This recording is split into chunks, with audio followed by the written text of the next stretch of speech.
Tarot Tribe, it's day 30. Oh my gosh, today and tomorrow are the last days of 31 days of tarot. We have made it. Well, I've made it. Good on me being a Gemini and seeing this through. Haha, take that, everyone who says we can't finish what we start. Boom! Well, I wouldn't have a successful business if I didn't finish what I started, first of all. It would have tanked a long time ago. So today's prompt, Earth, do you practice any other forms of divination? If so, what is it? And do you use them alongside the tarots to gain more information, insight, or something separate entirely?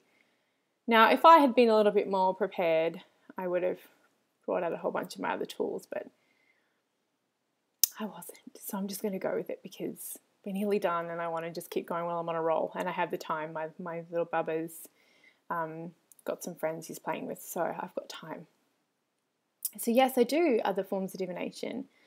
Ones that I do, I love runes. I've always loved runes. I teach them especially in my magic workshops, and one of the coolest things ever last year was meeting Elnar Selvik who is a living, breathing, I shouldn't say that like he's a unicorn, that's offensive, but is, when you meet people and they are just you can tell they walk what they talk. They're not just like, because I've met a few people I've met a lot of people in various spiritual communities and various authors and things like that, and you're just like, man, you're so full of shit, like you're just full of it.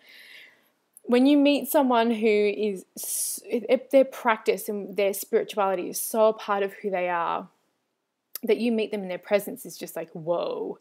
This was that kind of meeting, and I don't mean it from like a fangirling kind of way, although maybe a little bit, but but I met him, and he's one of the composers for the show Vikings. If you do not watch that show, it's fucking amazing.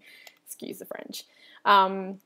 Yes, it's romanticized. Yes, it's brutal. It's pretty violent, so if you're not into violence, but it is so awesome that they're doing a lot more justice to the Viking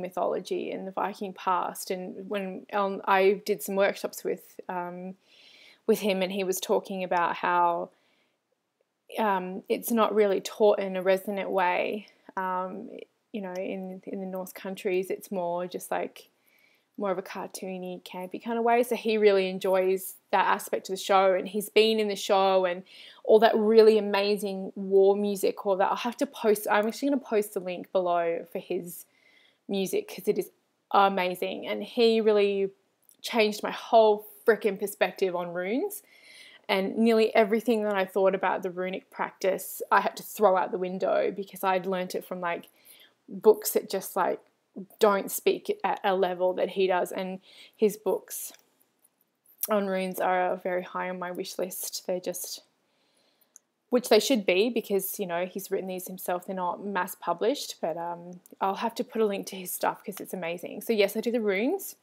I have sacred mandala stones from Sarah Wilder, which I'm wearing a couple of her rings today, which are like runes, but they're stones, so I use those as well. I use a ton of oracle decks, as you've seen in many of my videos.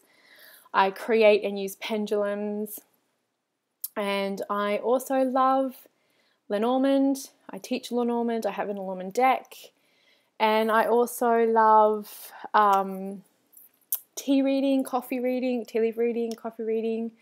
I love divination from nature divination, different forms of nature divination, such as like looking for symbols in the clouds, looking at plant life, looking at stones. I love working with fae in the divination respect of sitting with nature spirits a lot. The only thing I really don't, I've done crystal scrying, although that's a little bit harder for me, mirror scrying, candle wax divination, fire divination, hysterical. I should really do a series on this, right? If you're interested, let me know if you're interested in any of this in the comments below. And if you are, I will put it on my list of things to do for videos, which is now getting ridiculously out of hand. I've got so many, but it's great to have more than not enough. So a ton. The only one that I have never really worked with is palmistry. And it was weird. I had a lady say to me that I should do palmistry, that I'd be very good at it, but I've never done it. I had books on it and I've done a little bit, but I've never really looked into it. So maybe one day I will do more with palmistry. But yes, I will often use things like runes or oracle cards along with tarot, but other divinatory practices are kind of on their own, especially when it's connected to nature, because I'll be out in nature when it's happening.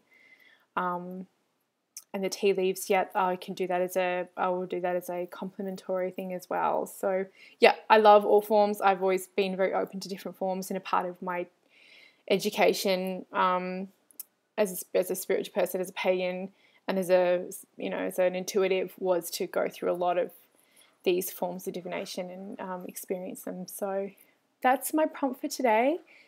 And if you like this video, please subscribe and let me know. Like I said, if you want to hear any of it, let me know and I'll do some more videos. And I'll see you tomorrow for the last day.